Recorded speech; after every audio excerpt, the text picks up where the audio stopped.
ഒരു ഡെന്റിസ്റ്റ് ഒരു dental പേഷ്യൻസിനെ ദന്തരോഗമായിട്ട് consult ചെയ്യുന്ന, പരിശോധിക്കുന്ന, അറ്റൻഡ് ചെയ്യുന്ന ഒരു രൂപമുണ്ട്. അതാണ് നിങ്ങൾക്ക് പരിചയപ്പെടുത്താൻ പോകുന്നത്. Yes, I am doctor Ali, അലിയരും ബ്രാസ് ക്ലിനിക്, മെലാറ്റോ. നമുക്ക് നോക്കാം കൺസൾട്ടിങ്ങിന്റെ രൂപം. ഇവിടെ രണ്ട് കാര്യങ്ങൾ നമ്മൾ വ്യക്തമായിട്ട് അറിഞ്ഞിരിക്കണം. ആദ്യത്തെ കാര്യം, എന്താണ് സിംറ്റംസ്? സിംറ്റംസ് പറഞ്ഞ എന്താണ്? This is possessive.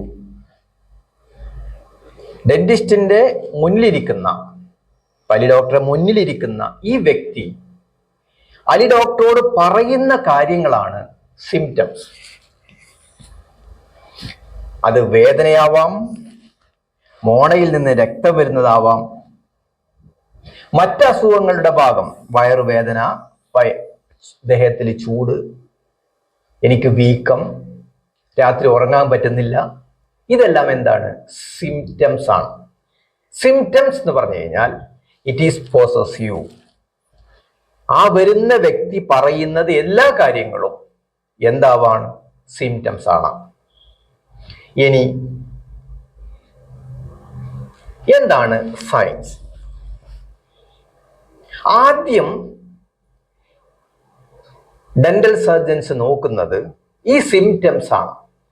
ഈ സിംറ്റംസ് രോഗി പറയുന്നത് നോക്കി രോഗിയെ പരിശോധിക്കുന്നു. പരിശോധിച്ചതിന് ശേഷം അതിൽ നിന്നും സയൻസ് കണ്ടെത്തുന്നു. അപ്പോൾ സയൻസ് എന്തെന്ന് പറഞ്ഞു കഴിഞ്ഞാൽ ഈ രോഗി പറഞ്ഞിരിക്കുന്ന കാര്യങ്ങൾ എന്തുകൊണ്ട് വന്നു, അത് ആ പറയുന്ന കാര്യങ്ങൾ സ്ഥിരപ്പെടുത്താൻ എന്തെല്ലാം അടയാളങ്ങളാണ്? യെസ്, അടയാളങ്ങൾ. ആർക്ക് മനസ്സിലാവുന്നത്? ഡോക്ടേഴ്സിന് അല്ലെങ്കിൽ ഹെൽത്ത് വർക്കേഴ്സിന് മനസ്സിലാവുന്നത്. ഇപ്പോ ഒരു പല്ലാവുമ്പോൾ നമുക്ക് തട്ടി നോക്കുമ്പോൾ എന്താണ് മനസ്സിലാവുന്നത്? അതല്ലെങ്കിൽ ടച്ച് ചെയ്ത് നോക്കുമ്പോൾ എന്താണ് മനസ്സിലാവുന്നത്? അതിൻ്റെ ടെമ്പറേച്ചർ നോക്കുമ്പോൾ എന്താണ് മനസ്സിലാവുന്നത്? ഇത് ഡോക്ടർക്കും ഹെൽത്ത് വർക്കേഴ്സിനും മനസ്സിലാകുന്ന കാര്യമാണ് സയൻസ്.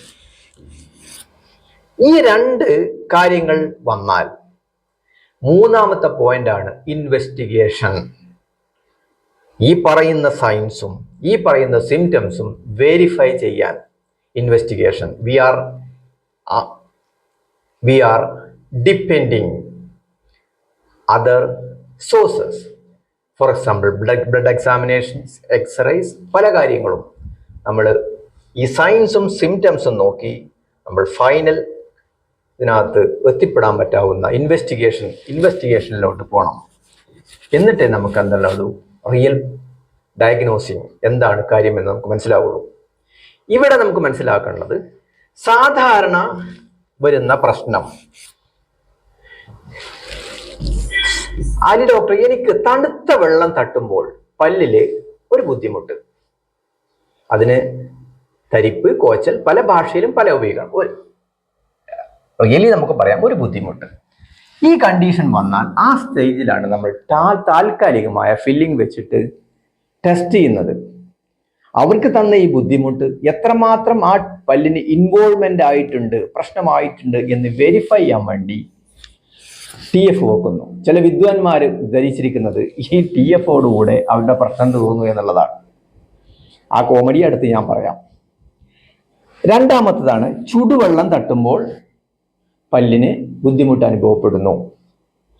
ഈ കണ്ടീഷന് വ്യത്യാസം ആ പല്ല് റൂട്ട് കനാലിൻ്റെ ചെയ്യണ്ടേ, അല്ലെങ്കിൽ പല്ല് അകത്തോട്ട് ഇൻവോൾവ്മെന്റ് വന്നു എന്ന ലക്ഷണം കാണിക്കുന്ന ഒരു ലക്ഷണമാണ്.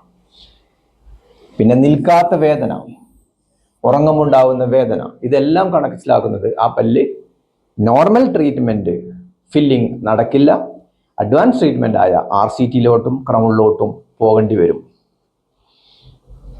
അപ്പോ ഇവിടെ ചില കോമഡികളുണ്ട്. അത് പരിചയപ്പെടുത്താനാണ് ഈ ഒരു സബ്ജക്റ്റിനെ ഞാൻ നിങ്ങൾക്ക് ഇട്ടത്. എന്താണ് കോമഡി? അധികം പേരും ഡെന്റൽ ക്ലിനിക്കിൽ വരുന്നത് റൂട്ട് കനാൽ ചെയ്യാനോ എക്സ്ട്രാക്ഷൻ ചെയ്യാനോ സ്റ്റേജിലായിട്ടാണ്. ചില ആളുകൾ ഇങ്ങോട്ട് ആവശ്യപ്പെടുകയാണ്, ഡോക്ടറെ എനിക്ക് ഈ പല്ല് എടുത്തു കളഞ്ഞാൽ മതി. അവിടെ ഡോക്ടേഴ്സിന് ചെയ്യാനുള്ളത് ആ കുടിലെടുത്ത് അവന്റെ കയ്യിൽ കൊടുക്കുക.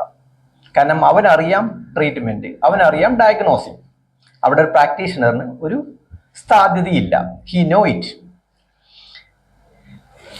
ഇനി പല ആളുകളും സെൽഫ് ട്രീറ്റ്മെന്റ് കഴിഞ്ഞതിന് ശേഷമാണ് വരുന്നത്. ഒന്ന് ഗുളിക കഴിച്ച് നോക്കിയിട്ടുണ്ടാവും, അല്ലെങ്കിൽ വല്ല മരുന്നും അതിൽ വെച്ച് നോക്കിയിട്ടുണ്ടാവും. ഇവിടെ വളരെ ഡേഞ്ചറസ് സിറ്റുവേഷൻ ഞാൻ നിങ്ങളോട് പറയാം. നിങ്ങൾക്ക് കടയിൽ കിട്ടുന്ന, നിങ്ങൾ ഏത് വേദമെന്ത് പേര് പറഞ്ഞാലും കിട്ടുന്ന എല്ലാ മെഡിസിൻസും അപ്ലൈ ചെയ്യാൻ പറ്റുന്ന ഒന്നല്ല പല്ല്. ആ പല്ലിന് നിങ്ങളെ വേദന പോകുന്നതോടുകൂടെ ആ പല്ലിന്റെ സ്ട്രക്ചർ അത് ഇല്ലായ്മ ചെയ്തതാണ് വേദന. നിങ്ങൾക്കറിയുമോ എത്ര പേരാണ് വിദേശത്തു നിന്നുള്ള മരുന്ന്, മറ്റു വേദം, ആ വേദം, ഈ വേദം എന്ന മരുന്ന് വെച്ച് ടോട്ടൽ പല്ല് നഷ്ടപ്പെട്ട് എൻ്റെ കണ്ണിൽ കണ്ടിട്ടുള്ളത്? അതുകൊണ്ട് അറിയാത്ത കാര്യങ്ങൾ ചെയ്യാൻ പോകരുത്.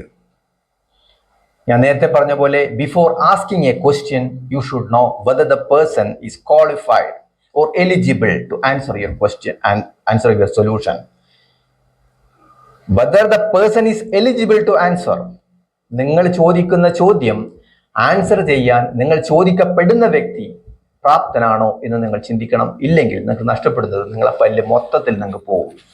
ഇതിനെ നമുക്ക് കോമഡി എന്നോ സങ്കടമെന്നോ എന്ത് വേണമെങ്കിലും നമുക്ക് പറയാം. അപ്പോ ഇതുപോലത്തെ I say foolishness. നമുക്ക് അറിയാത്ത കാര്യം അറിയുമെന്ന് പറയുന്നതാണ് ഏറ്റവും വലിയ ഫൂളിഷ്നെസ്. നമുക്ക് അറിയാത്ത ഒരു കാര്യം അറിയുമെന്ന് വിചാരിച്ച് അറിവില്ലാത്ത കാര്യത്തിന് നമുക്ക് തോന്നുന്നത് ചെയ്യുന്നതെല്ലാം എത്തിപ്പെടുന്നത് അവസാനം വലിയ വലിയ ട്രാജഡിയിലോട്ടും വലിയ വലിയ ഫൂളിഷ്നെസ്സിലോട്ടുമാണ്.